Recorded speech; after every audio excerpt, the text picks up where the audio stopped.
విద్యార్థులందరికీ ఇంకోసారి సుస్వాగతం. ఇది ఎకానమీ బేసిక్స్ థర్డ్ మాడ్యూల్. మీ అందరికీ తెలిసిన విషయమే, గురు శుక్రవారాల్లో అంటే వారానికి 2 మాడ్యూల్స్ నేను ఎకానమీ బేసిక్స్ సిరీస్ కింద ప్రజెంట్ చేస్తున్నాను. చాలా చిన్న విషయాల నుంచి స్టార్ట్ చేశాను. మీలో కొంతమందికి అనుమానం రావచ్చు, ఇంత చిన్న విషయాలను తెలుసుకోవటం అవసరమా అని చెప్పి. ఇలాంటి వాటి మీద సమగ్రమైనటువంటి అవగాహన లేకపోతే డెప్త్కి వెళ్ళే కొద్దీ ఎకానమీ రిలేటెడ్ కాన్సెప్ట్స్ అర్థం కావడం కష్టమైపోతుంది. మనం 10-12 మాడ్యూల్స్కి వెళ్ళిన తర్వాత ఎకానమీకి సంబంధించిన విషయాలు డెప్త్గా డిస్కస్ చేయాల్సిన అవసరం వస్తుంది. ఇవి మీరు జాగ్రత్తగా వినకపోతే అక్కడ నేను చెప్పేటువంటి విషయాలు క్లియర్గా అర్థం కాకపోవచ్చు. అందుకని మొదటి 10-12 మాడ్యూల్స్లో ఫండమెంటల్స్ చిన్న విషయాలు మీకు ఎక్స్ప్లెయిన్ చేస్తాను. జాగ్రత్తగా వినండి. తెలిసినా కూడా మళ్ళీ వినండి, పర్ఫెక్ట్ క్లారిటీ వస్తుంది. ఈరోజు మనం తెలుసుకోబోయేటువంటి విషయాలు ప్రొడక్షన్, ప్రొడక్టివిటీ, ఈ 2 పదాల మధ్య తేడా ఏమిటి, అలాగే టాంజిబుల్ వెల్త్, ఇంటాంజిబుల్ వెల్త్, ఈ రెండింటి మధ్య డిఫరెన్స్, హ్యూమన్ క్యాపిటల్ గురించి ఇంతకుముందు నేర్చుకున్నాం. ఈరోజు కొన్ని ఎడిషనల్ పాయింట్స్ చెప్తాను. అలాగే ఆర్గనైజ్డ్ సెక్టర్, అన్ఆర్గనైజ్డ్ సెక్టర్, వీటి మధ్య డిఫరెన్సెస్ గత వారం నేను ఎక్స్ప్లెయిన్ చేశాను. ఈరోజు ఫార్మల్ సెక్టర్, ఇన్ఫార్మల్ సెక్టర్, అంతేకాకుండా గ్రాస్ డొమెస్టిక్ ప్రోడక్ట్ జీడిపికి సంబంధించి అసలు కాన్సెప్చువల్ క్లారిటీ మీకు ఇస్తాను. అలాగే మన దేశం ఎకానమీకి సంబంధించి అగ్రికల్చర్ నుంచి డైరెక్ట్గా ట్రాన్సిషన్ సర్వీసెస్ వైపు జరిగింది. దీనికి ప్రధాన కారణాలు ఏమిటి, అంతేకాకుండా inter linkages of primary, secondary, tertiary sectors గురించి ఎక్స్ప్లెయిన్ చేస్తాను. వీటితో పాటుగా global value chains, green revolution, వీటి గురించి కూడా బేసిక్స్ తెలుసుకుందాం. సరే, ప్రొడక్షన్, ప్రొడక్టివిటీ. మీకు ఒక ఎకరం పొలం ఉందనుకోండి. ఆ ఎకరం పొలంలో మీరు 20 బస్తాలు వడ్లు పండిస్తున్నారు. 20 బస్తాలు వడ్లు పండిస్తున్నారు, అది ప్రొడక్షన్. ఒకవేళ మీరు అధునాతనమైనటువంటి విధానాలని ఉపయోగించి 25 బస్తాలు పండించారనుకోండి, దీన్ని ఏమంటామంటే ప్రొడక్టివిటీ గెయిన్ అంటాం. ఇక్కడ మీ పొలం పెరగలేదు, మీరు యూజ్ చేసినటువంటి అధునాతన విధానాల వల్ల మీరు అక్కడ వంగడాలు మార్చారు, ఆ వరికి సంబంధించినటువంటి సీడ్స్ మార్చారు, ఇక ఇతరితర ఇరిగేషన్ సౌకర్యం వచ్చి ఉండొచ్చు, ఇంకా ఏదైనా కావచ్చు. 20 బస్తాల నుంచి 25 బస్తాలకు పెరిగిందనుకోండి, ఒక ఎకరంలోనే పొలం పెరగలేదు, దాన్ని ప్రొడక్టివిటీ గెయిన్ అంటాం. అంటే ఎకానమీకి సంబంధించి సేమ్ క్యాపిటల్ని ఉపయోగించి, అంటే ₹1,00,00,000 ఉపయోగించి మీరు సంవత్సరానికి 50 లక్షలు సంపాదించారనుకోండి, దాన్ని మీరు 60 లక్షలు చేయగలిగారనుకోండి, అది ప్రొడక్టివిటీ గెయిన్ అనమాట. అంటే మనం ఇక్కడ ఇన్పుట్స్ని పెంచకుండా అవుట్పుట్ని పెంచగలిగితే దాన్ని ప్రొడక్టివిటీ గెయిన్ అంటాం. ఇక టాంజిబుల్ వెల్త్, ఇంటాంజిబుల్ వెల్త్. మీలో చాలామందికి ఇంటాంజిబుల్ వెల్త్ గురించి తెలిసి ఉండదు. మనలో చాలామంది ఏం చేస్తుంటాం, టాంజిబుల్ వెల్త్కి ఎక్కువ ఇంపార్టెన్స్ ఇస్తూ ఉంటాం. మీరు బంగారు ఆభరణాలు కొనుక్కున్నారనుకోండి, మంచి బట్టలు కొనుక్కున్నారనుకోండి, మంచి ఇల్లు కొనుక్కున్నారనుకోండి, మంచి పొలం కొనుక్కున్నారనుకోండి, అదంతా కూడా టాంజిబుల్ వెల్త్, కంటికి కనబడుతుంది. ఇక ఇంటాంజిబుల్ వెల్త్ అంటే మీకున్నటువంటి గుడ్ విల్, మీకున్నటువంటి వాల్యూ, మీరు సమాజంలో చాలా గౌరవంగా ఉన్నారు, అందరికీ మీరంటే గౌరవం. అలాంటప్పుడు మీకు ఇంటాంజిబుల్ వెల్త్ చాలా ఉన్నట్టు అనమాట. అది మీరు డబ్బులతో కొలవలేరు. మీరు ఏదైనా సరే ఒక కామర్స్ సైట్కి వెళ్ళి వస్తువు కొనాలనుకున్నారనుకోండి, మీరు నమ్మకం కలిగించే సంస్థల దగ్గరికే వెళతారు. అమెజాన్కి వెళ్తారు, లేకపోతే ఫ్లిప్కార్ట్కి వెళ్తారు. అలాగే మీరు ఏదైనా సరే ఒక వస్తువు కొనుక్కోవాలంటే మీకు నమ్మకం కలిగిన పచారీ కొట్టుకే వెళ్తారు. అదంతా కూడా ఇంటాంజిబుల్ వెల్త్ అనమాట. ఎక్కడికి పడితే అక్కడికి మీరు వెళ్ళరు. అందుకే బ్రాండ్స్ కావచ్చు, గుడ్ విల్ కావచ్చు, సొసైటీలో మీరు జనరేట్ చేసుకున్న గుడ్ విల్, బిజినెసెస్ కంటిన్యూస్గా ఫ్లరిష్ కావాలంటే గుడ్ విల్ చాలా ఇంపార్టెంట్. లేకపోతే 3 సంవత్సరాలకో 4 సంవత్సరాలకో పడిపోతాయి. సో ముఖ్యంగా మీకున్నటువంటి నాలెడ్జ్, రైట్ డెసిషన్స్ తీసుకునేటువంటి కేపబిలిటీస్ మీకు ఉన్నాయి అనుకోండి, అదంతా కూడా మీకు ఇంటాంజిబుల్ వెల్త్. ఎవరైనా అడిగితే మీరు చూపించలేరు, కానీ మీ బ్రెయిన్లో అదంతా ఉంది. సో ఇదంతా ఇంటాంజిబుల్ వెల్త్. అన్ఫార్చునేట్లీ మనం ఏం చేస్తామంటే ఎక్కువ సార్లు టాంజిబుల్ వెల్త్కి ఇంపార్టెన్స్ ఇస్తాం, ఇంటాంజిబుల్ వెల్త్కి అంత ఇంపార్టెన్స్ ఇవ్వం. అర్థమైంది కదా. తర్వాత ఇంతకుముందు మనం ఆర్గనైజ్డ్ సెక్టర్, అన్ఆర్గనైజ్డ్ సెక్టర్ గురించి తెలుసుకున్నాం. ఫార్మల్ సెక్టర్, ఇన్ఫార్మల్ సెక్టర్ అనేటువంటి పదాలు కూడా తరచుగా వినిపిస్తూ ఉంటాయి. ఫార్మల్ సెక్టర్, ఆర్గనైజ్డ్ సెక్టర్, ఈ రెండింటిని ఇంటర్చేంజబుల్గా యూజ్ చేస్తూ ఉంటారు. ఫార్మల్ సెక్టర్, ఆర్గనైజ్డ్ సెక్టర్ ఇంటర్చేంజబుల్గా యూజ్ చేస్తూ ఉంటారు. అలాగే ఇన్ఫార్మల్ సెక్టర్, అన్ఆర్గనైజ్డ్ సెక్టర్, ఈ రెండింటిని ఇంటర్చేంజబుల్గా యూజ్ చేస్తూ ఉంటారు, ఒకదానికి ఒకటి యూజ్ చేస్తూ ఉంటారు. ఫార్మల్ సెక్టర్, ఇన్ఫార్మల్ సెక్టర్కి డెఫినేషన్ ఉంది. మీరు ఎకానమీ టెక్స్ట్ బుక్స్కి వెళితే ఫార్మల్ సెక్టర్ చూడండి, ఇక్కడ ఆల్ గవర్నమెంట్ సెక్టర్ ఎంప్లాయీస్. ఒక ఆఫీస్లో ఒక్కళ్ళే పనిచేస్తున్నారు అనుకోండి, వాళ్ళు కూడా ఫార్మల్ సెక్టర్ ఎంప్లాయీస్ కిందే వస్తారు.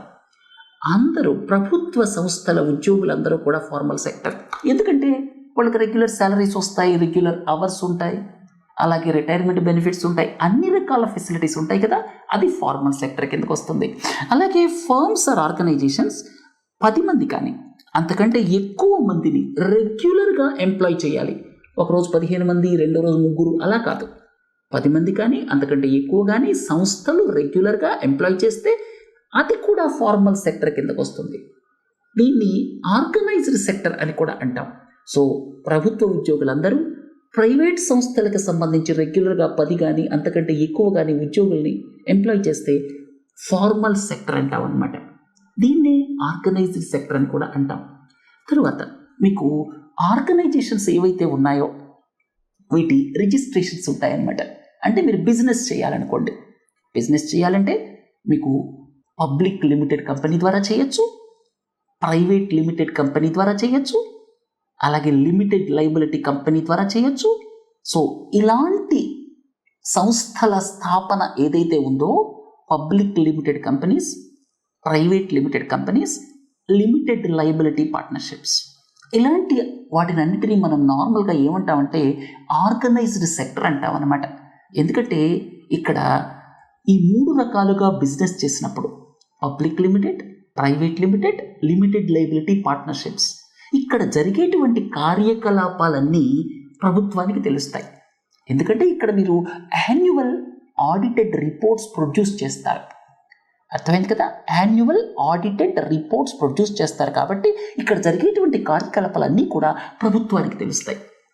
ఇక అన్ఆర్గనైజ్డ్ సెక్టర్ అంటే ఏమిటంటే, అంటే ఇది సాక్రోసాంక్ట్ డెఫినేషన్ కాదు, కానీ జనరల్గా అర్థం చేసుకోవడానికి ఫార్మల్, ఇన్ఫార్మల్ డెఫినేషన్ ఇక్కడ చెప్పాను. ఇన్ఫార్మల్ అంటే ప్రైవేట్ సెక్టర్ ఆర్గనైజేషన్స్ 10 మంది కంటే తక్కువ మందిని ఎంప్లాయ్ చేస్తే అది ఇన్ఫార్మల్ కింద వస్తుంది. అగ్రికల్చరల్ లేబరర్స్ వాళ్ళందరూ కూడా ఆల్మోస్ట్ ఇన్ఫార్మల్ సెక్టరే. అలాగే సెల్ఫ్ ఎంప్లాయిడ్ ఎవరైతే ఉన్నారో, అలాగే క్యాజువల్ లేబరర్స్ ఎవరైతే ఉన్నారో వీళ్ళంతా ఇన్ఫార్మల్ సెక్టర్ కిందకు వస్తారు. మన దేశంలో దాదాపు 90% మంది ఇన్ఫార్మల్ సెక్టర్లో పనిచేస్తున్నారు. సరే, ఆర్గనైజేషన్స్ రిజిస్ట్రేషన్కి సంబంధించి మనం డిస్కస్ చేస్తున్నాం. Public limited, private limited, limited liability partnerships, ఇలా మనం రిజిస్ట్రేషన్ చేస్తే, కంపెనీస్ రిజిస్ట్రేషన్ చేస్తే అది మినిస్ట్రీ ఆఫ్ కార్పొరేట్ అఫైర్స్తో రిజిస్టర్ చేస్తాం. ఇక్కడ జరిగేటువంటి పనులన్నీ కూడా, మనం చేసేటువంటి పనులన్నీ కూడా బిజినెస్ ద్వారా ప్రభుత్వానికి తెలుస్తాయి. ఎందుకంటే మనం యాన్యువల్ బ్యాలెన్స్ షీట్స్ అన్నీ వాళ్ళకి ప్రొడ్యూస్ చేస్తాం కాబట్టి. అర్థమైంది కదా. ఇక single proprietorship firm, partnership firm, అలాగే అసలు ఏది రిజిస్ట్రేషన్ కూడా చేయకుండా చాలామంది బిజినెస్ చేస్తూ ఉంటారు, మైక్రో ఎంటర్ప్రైజెస్, ఇవన్నీ కూడా లూజ్ బిజినెస్ ఎంటిటీస్ అనమాట. వీటిని మనం అన్ఆర్గనైజ్డ్ సెక్టర్ అని అంటూ ఉంటాం అనమాట. అర్థమైంది కదా. సో సాక్రోసాంక్ట్ డెఫినేషన్ ఏం లేదు, బట్ ప్రభుత్వ నిబంధనలను ఫాలో అయితే, అంటే ప్రభుత్వానికి సంబంధించినటువంటి మార్గదర్శకాలు కావచ్చు, రూల్స్ అండ్ రెగ్యులేషన్స్ కావచ్చు, వాటన్నిటినీ తూచా తప్పకుండా పాటించాల్సి వచ్చినప్పుడు దాన్ని ఆర్గనైజ్డ్ సెక్టర్ కింద వేస్తాం. అలాంటివి ఫాలో అవ్వాల్సిన అవసరం లేనప్పుడు దాన్ని అన్ఆర్గనైజ్డ్ సెక్టర్ అంటాం, ఇన్ఫార్మల్ సెక్టర్ అంటాం. ఒక సైకిల్ షాప్లో ఒక కుర్రాన్ని పెట్టుకున్నాడు అనుకోండి, మీకు ఒక స్ట్రీట్ కార్నర్లో మీకు ఒక పచారీ కొట్టు ఉంది, 2 కుర్రాళ్ళని పెట్టుకున్నారనుకోండి, వాళ్ళని ఎప్పుడు వెళ్ళమంటే అప్పుడు పంపించేస్తారు, ఒక పూట పని చేయించుకొని పంపించేస్తారు, వాళ్ళకి సోషల్ సెక్యూరిటీ ఉండదు. ఇలాంటివన్నీ కూడా ఇన్ఫార్మల్ సెక్టర్ అంటాం, అన్ఆర్గనైజ్డ్ సెక్టర్ అంటాం. సరే, బిజినెస్ రిజిస్ట్రేషన్స్ గురించి మీకు చెప్పాను. పబ్లిక్ లిమిటెడ్, ప్రైవేట్ లిమిటెడ్, అలాగే లిమిటెడ్ లయబిలిటీ పార్ట్నర్షిప్, ఇవన్నీ కూడా రెగ్యులేటెడ్ బిజినెస్ ఎంటిటీస్ అనమాట. వాటికి ఒక రెగ్యులేషన్ ఉంటుంది, అందుకే వాటిని ఆర్గనైజ్డ్ సెక్టర్ అంటాం. ఇక సింగిల్ ప్రొప్రైటర్షిప్ ఫర్మ్ అలాగే పార్ట్నర్షిప్ ఫర్మ్స్, అసలు ఏది రిజిస్ట్రేషన్ లేకుండా ఇలా బిజినెస్లు చేసేటప్పుడు వాటిని అన్ఆర్గనైజ్డ్ సెక్టర్ అంటాం. వీటిని మనం ఫార్మల్ సెక్టర్, ఇన్ఫార్మల్ సెక్టర్ అని కూడా అనొచ్చు. ఇది ఇంకొక డెఫినేషన్ ఫార్మల్కి ఇన్ఫార్మల్కి. అర్థమైంది కదా. సో ఫార్మల్ సెక్టర్ని ఆర్గనైజ్డ్ సెక్టర్ రెండు మనం ఇంటర్చేంజబుల్గా వాడుతూ ఉంటాం. ఇన్ఫార్మల్, అన్ఆర్గనైజ్డ్ సెక్టర్ ఈ రెండు కూడా ఇంటర్చేంజబుల్గా వాడుతూ ఉంటాం.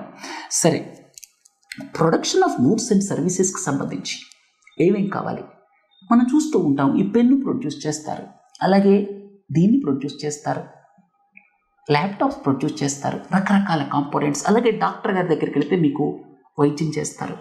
So goods and services produce చేయడానికి అసలు ఏం కావాలి? ఒకటేమో ల్యాండ్. ల్యాండ్ అంటే కేవలం భూమే కాకుండా అందులో ఉన్నటువంటి రిసోర్సెస్, ఫారెస్ట్ రిసోర్సెస్ కావచ్చు, మినరల్ రిసోర్సెస్ కావచ్చు, అంటే ఐరన్ ఓర్, కోల్ రిసోర్సెస్ ఇలాంటివి, వాటర్, ఇవన్నీ కూడా ల్యాండ్ కింద వేసుకోవచ్చు. అలాగే లేబర్, ఫిజికల్ లేబర్ చేసేవాళ్ళు కావాలి, మాన్యువల్ లేబర్ చేసేవాళ్ళు కావాలి. అలాగే ఫిజికల్ క్యాపిటల్ అంటే fixed capital, working capital. Fixed capital అంటే ఫ్యాక్టరీలు కావాలి, షెడ్లు కావాలి. సో వర్కింగ్ క్యాపిటల్ అంటే మనకి రా మెటీరియల్స్ ఏవైతే కావాలో, డబ్బులు ఏవైతే అవసరమో అదంతా వర్కింగ్ క్యాపిటల్ అనమాట.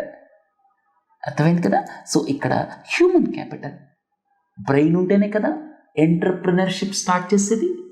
అలాగే కొన్ని హై ఎండ్ సర్వీసెస్కి హ్యూమన్ క్యాపిటల్ కావాలి, తెలివితేటలు కావాలి.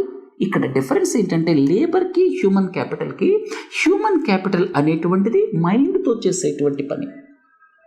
ఇక లేబర్ అంటే ఫిజికల్ లేబర్ అనమాట, మాన్యువల్ వర్క్ అనమాట. ఏ దేశంలోనైతే ఈ హ్యూమన్ క్యాపిటల్ హై ఎండ్లో ఉంటుందో, ఏ దేశంలోనైతే research and development, high and educational institutions ఉంటాయో, ఏ దేశంలోనైతే పేటెంట్స్ ఎక్కువగా రిజిస్టర్ అవుతాయో, ఏ దేశంలోనైతే కటింగ్ ఎడ్జ్ టెక్నాలజీ ఉంటుందో ఆ దేశం ముందుకెళ్తుంది. మీరు ఒకటి గమనించండి, ఈ హ్యూమన్ క్యాపిటల్ హై ఎండ్లో లేకపోతే మీకు రిసోర్సెస్ ఉన్నా కూడా దండగే. ఉదాహరణకి ఆఫ్రికన్ కంట్రీస్ తీసుకుందాం. ఆఫ్రికన్ కంట్రీస్ న్యాచురల్ రిసోర్సెస్ని ఎక్స్పోర్ట్ చేస్తూ ఉంటాయి. చాలా న్యాచురల్ రిసోర్సెస్ ఉన్నాయి అక్కడ. అంటే చూడండి, ఇక్కడ ల్యాండ్ బేస్డ్ రిసోర్సెస్ అనుకుందాం. వాళ్ళకి సరైన హ్యూమన్ క్యాపిటల్ లేదు, తెలివితేటలు ఉన్నటువంటి బ్రెయిన్స్ అని వాళ్ళు డెవలప్ చేయలేకపోయారు. అందుకని వాళ్ళు ఈ ల్యాండ్ బేస్డ్ రిసోర్సెస్ని ఎక్స్పోర్ట్ చేస్తుంటారు. అంటే ఇక్కడ నేను చెప్పేది ఏంటంటే హ్యూమన్ క్యాపిటల్ లేకపోతే వీటిని కూడా మనం వాడుకోలేం. అంటే మనకున్నటువంటి రిసోర్సెస్ని కూడా వాడుకోలేమన్నమాట. ఒకవేళ రిసోర్సెస్ లేకపోయినా సరే హ్యూమన్ క్యాపిటల్ ఉంటే ఏదో ఒక రకంగా అష్ట కష్టాలు పడి కొత్త కొత్త టెక్నాలజీస్ని డెవలప్ చేసుకుని అయినా సరే దేశాన్ని ముందుకు తీసుకెళ్తాం. చాలా అడ్వాన్స్డ్ కంట్రీస్ చూడండి, వాళ్ళకి రిసోర్సెస్ లేకపోయినా కూడా హ్యూమన్ క్యాపిటల్ని ఉపయోగించి వాళ్ళు చాలా ముందుకు వెళ్ళారనమాట. సో ఇక్కడ ముఖ్యమైనది ఏంటంటే human capital. Human capital high ఎండ్లో ఉండాలి అంటే హెల్త్ కేర్ ప్రాపర్గా ఉండాలి, especially for children up to 5 years. అలాగే ఎడ్యుకేషనల్ సిస్టమ్ చైల్డ్హుడ్ నుంచి పర్ఫెక్ట్ క్వాలిటీ ఎడ్యుకేషన్ ఉండాలి. అలాగే స్కిల్స్ డెవలప్మెంట్, ఇవన్నీ కూడా హ్యూమన్ క్యాపిటల్ డెవలప్ చేయడానికి most important. High and educational institutions, high and research institutions ఉండాలి. సో ఇక్కడ కొన్ని దేశాలకి రిసోర్సెస్ ఉన్నప్పటికీ కూడా హ్యూమన్ క్యాపిటల్ డెవలప్ అవ్వకపోవటం వల్ల అవి ముందుకెళ్ళలేకపోతున్నాయి. ఉదాహరణకి ఆఫ్రికన్ కంట్రీస్ అనమాట. అర్థమైంది కదా. గూడ్స్ అండ్ సర్వీసెస్ ప్రొడ్యూస్ చేయడానికి ఏమేం కావాలో చెప్పాను. వీటిల్లో ముఖ్యమైనది ఏంటంటే హ్యూమన్ క్యాపిటల్. తరువాత మీరు ఇక్కడ ఫిజికల్ క్యాపిటల్. ఫిజికల్ క్యాపిటల్ అంటే ఫిక్స్డ్ క్యాపిటల్, ఫ్యాక్టరీలు కట్టడం, ఏవైతే స్ట్రక్చర్స్ అవసరం అవుతాయో, ఏదైతే ఇన్ఫ్రాస్ట్రక్చర్ అవసరం అవుతుందో అదంతా కట్టడం.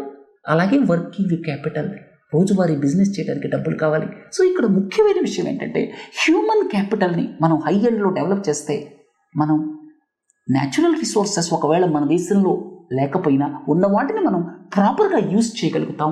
లేకపోతే కొత్త టెక్నాలజీస్ ఉపయోగించి ఆల్టర్నేటివ్స్ గురించి పరిశోధనలు చేస్తాం. సో ఏ దేశమైనా సరే ఆర్థికంగా ముందుకెళ్ళటానికి మొట్టమొదటిది హ్యూమన్ క్యాపిటల్. ఆ తర్వాత మిగతావన్నీ ఎలాగోలా ప్రొక్యూర్ చేయొచ్చు. ఇక హ్యూమన్ క్యాపిటల్ యొక్క ఇంపార్టెన్స్ మీకు ఇప్పుడు చెప్పాను. హ్యూమన్ క్యాపిటల్ అన్నిటికంటే ఉన్నతమైనదనమాట. తర్వాత హయ్యర్ ఇన్కమ్స్ వస్తాయి. మన దేశంలో పర్ క్యాపిటల్ ఇన్కమ్ ఎంత? $2,300 $2,500 పర్ క్యాపిటల్. అదే మీరు అడ్వాన్స్డ్ కంట్రీస్కి వెళ్ళారనుకోండి, $30,000 $40,000 $50,000 పర్ క్యాపిటల్. అదంతా ఎలా సాధ్యమైంది? Human resources. ఇవాళ మీరు ఫారిన్ కంట్రీస్ వచ్చి మన దేశంలో గ్లోబల్ కెపబిలిటీ సెంటర్స్ పెడుతున్నాయి.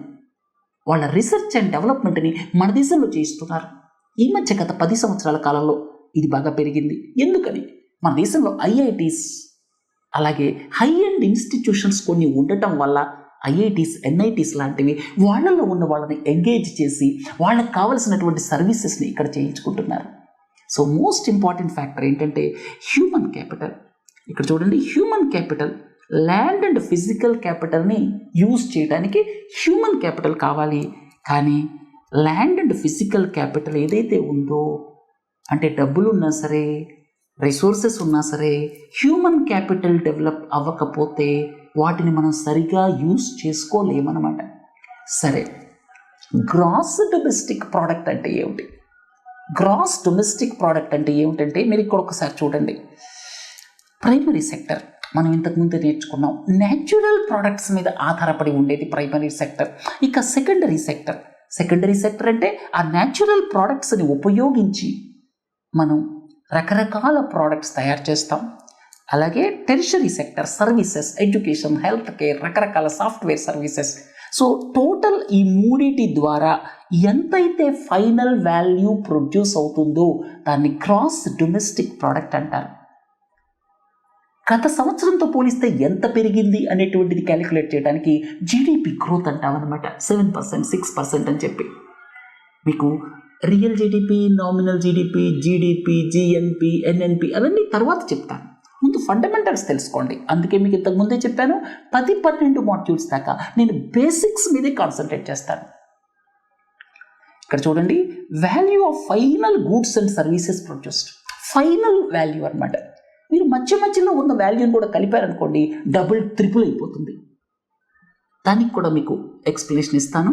సో ప్రైమరీ సెక్టర్ అంటే ల్యాండ్ బేస్డ్ రిసోర్సెస్ కావచ్చు, అగ్రికల్చర్ కావచ్చు, డైరీయింగ్ కావచ్చు, ఫిషరీస్ కావచ్చు, ఫారెస్ట్రీ కావచ్చు.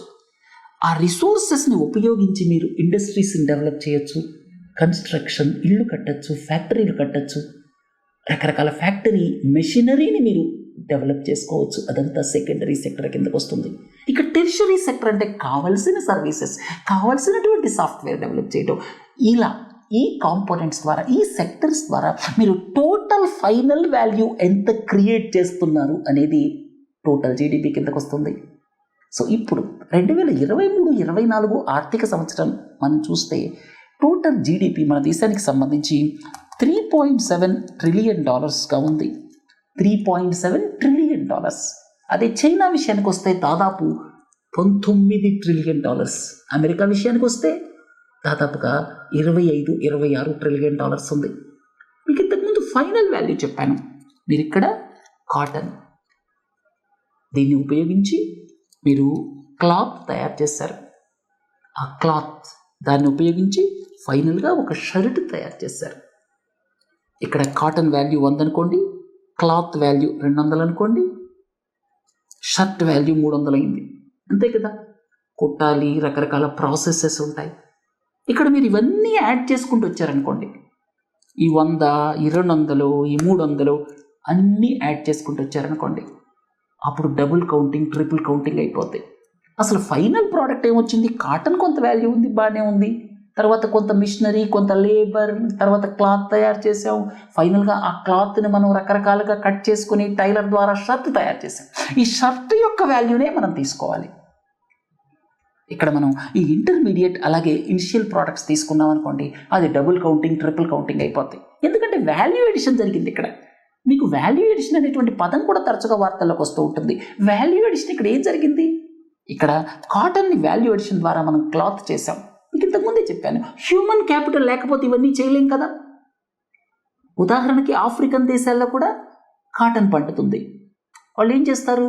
వాళ్ళ దగ్గర ఫ్యాక్టరీస్ ఎస్టాబ్లిష్ చేయలేకపోతే ఆ కాటన్ ఎక్స్పోర్ట్ చేస్తారు. కాటన్ ఎక్స్పోర్ట్ చేస్తే ఏమొస్తుంది? చాలా తక్కువ వస్తుంది. బ్రిటిష్ వాళ్ళు అదే కదా చేసింది. మా దేశంలో ఉన్నటువంటి సంపదనంతా కూడా ఎక్స్పోర్ట్ చేసి తీసుకెళ్ళిపోయారు. అందుకోసమే కదా రైల్వే లైన్లు వేసింది. మన కోసం వేసారా? మన కోసం కాదు వేసింది వాళ్ళు. వాళ్ళ పరిపాలన కోసం రైల్వే లైన్లు వేశారు. మన దేశంలో ఉన్నటువంటి న్యాచురల్ రిసోర్సెస్ అన్నీ వాళ్ళు పట్టుకెళ్ళిపోయారు. అక్కడ వాల్యూ ఎడిషన్ చేశారు, చొక్కాలు తయారు చేశారు, చీరలు తయారు చేశారు, వాటిని తీసుకొచ్చి మన దేశంలో అమ్మేశారు. వాల్యూ ఎడిషన్ చేసినప్పుడు ఎక్కువ లాభాలు వస్తాయి అన్నమాట. అర్థమైంది కదా? సో ఫైనల్ వాల్యూ కలపాలి. అలాగే వీట్ ఉపయోగించి మనం బిస్కెట్స్ చేస్తామనుకోండి, ఫైనల్ వాల్యూ ఆఫ్ బిస్కెట్సే తీసుకోవాలి. మధ్యలో ఈ వీట్ ఫ్లోర్ కానీ, అంటే దాన్ని పిండిగా కన్వర్ట్ చేయడానికి ఖర్చు కానీ అవన్నీ తీసుకోకూడదు. ఫైనల్ వాల్యూ తీసుకుంటాం అనమాట. లేకపోతే కౌంటింగ్ మారిపోతుంది, డబుల్ ట్రిపుల్ కౌంటింగ్ అవుతుంది. సరే, ఇంకొక ముఖ్యమైన విషయం ఏంటంటే, మన దేశానికి సంబంధించి మనం అగ్రికల్చర్ నుంచి డైరెక్ట్గా సర్వీసెస్కి ట్రాన్సిషన్ అయ్యాం. ఇది ఒక పెద్ద డ్రాబ్యాక్ అని ఎకానమిస్ట్ చెప్తారు. నార్మల్గా అభివృద్ధి చెందుతున్న దేశాల్లో, అంటే ఇంతకుముందు అభివృద్ధి చెందిన దేశాలను తీసుకున్నాం అనుకోండి, ట్రాన్సిషన్ ఎలా ఉంటుంది? అగ్రికల్చర్ నుంచి ఇండస్ట్రీ సెక్టర్, అలాగే ఇండస్ట్రీ నుంచి సర్వీసెస్కి వస్తుంది. అంటే ప్రైమరీ నుంచి సెకండరీకి వస్తుంది, బ్రాడ్గా చెప్తున్నాను నేను. సెకండరీ నుంచి టెరిషరీ సెక్టర్కి వస్తుంది. మన దేశంలో ఏం జరిగిందంటే, ఈ ఇండస్ట్రియల్ సెక్టర్ ఏదైతే ఉందో అది అంతగా డెవలప్ కాలేదు. మ్యానుఫ్యాక్చరింగ్ సెక్టర్ డెవలప్ అయ్యి ఉంటే చాలామందికి డీసెంట్ జాబ్స్ వచ్చాయి. అందుకని ఇప్పుడు ఏం జరుగుతుంది? అగ్రికల్చర్ నుంచి బయటికి రావాలి అనుకున్న వాళ్ళకి మ్యానుఫ్యాక్చరింగ్ సెక్టర్లో పెద్ద ఉద్యోగాలు కనపట్టలేదు. మ్యానుఫ్యాక్చరింగ్ సెక్టర్లో డీసెంట్ జాబ్ క్రియేషన్ లేకపోవటం వల్ల ఏం జరుగుతుందంటే, అగ్రికల్చర్ నుంచి డైరెక్ట్గా ఈ సర్వీసెస్ సెక్టర్కి వస్తున్నారు. ఏదో కొంతమంది బాగా చదువుకున్న వాళ్ళకి సాఫ్ట్వేర్ జాబ్స్ అవి ఇవి వస్తున్నాయి, కానీ చాలామంది చిన్న చిన్న జాబ్స్లో ఉండిపోతున్నారు. సిటీకి మైగ్రేట్ అవుతారు, అక్కడ చిన్న చిన్న పనుల్లో చేరుతున్నారు. సర్వీసెస్ సెక్టర్లో లో పెయిడ్ జాబ్స్లో చేరుతున్నారు, లేకపోతే ఫ్లెక్సీ జాబ్స్, గిగ్ జాబ్స్ అంటాం కదా, జొమాటో వర్కర్స్ కావచ్చు, అలాంటి వర్కర్స్గా జాయిన్ అవుతున్నారు. ఫ్లెక్సీ జాబ్స్ అంటాం వాటిని. సో చైనాకి మనకి తేడా ఏంటంటే, ఈ మ్యానుఫ్యాక్చరింగ్ సెక్టర్ అంటే ఇండస్ట్రియల్ సెక్టర్ బాగా డెవలప్ అయిపోయిందనమాట. అక్కడ కన్స్ట్రక్షన్ కావచ్చు, మ్యానుఫ్యాక్చరింగ్ కావచ్చు, ఇదంతా ఇండస్ట్రియల్ సెక్టర్ అంటాం మనం.